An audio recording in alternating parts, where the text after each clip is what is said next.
A new study indicates that for every dollar of infrastructure government spending, the economy is boosted by $2. Here we're talking about the economic concept of the multiplier effect, right? And to imagine this, think about to increase government spending by $100 with no change in taxes could cause a GDP increase of $150. That would mean your multiplier is 1.5. So what this new study says is that the multiplier for government infrastructure spending specifically has a 2 multiplier effect, which is pretty significant here.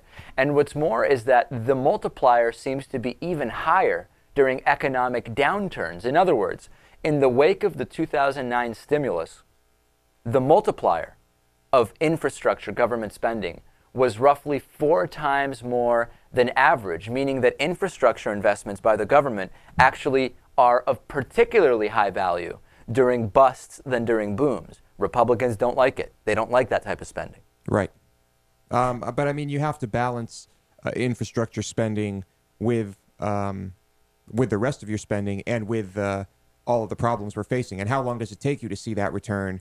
And how can we cut spending in other ways so that we can invest in infrastructure? I'm not talking about a single shot, but what's interesting is the criticisms as not being economically stimulating or not warranted. Interestingly enough, other government spending like unemployment benefits and food stamps also have very, very high multipliers, about 1.73 and 1.64 respectively. This is pretty obvious. People who live paycheck to paycheck and are unemployed or get food stamps are going to spend 100% of that money in most cases. And then that's going to go to the trucker, the food stamps. It goes to the grocery store and the trucking company that delivers the groceries and the farmer that grows the groceries.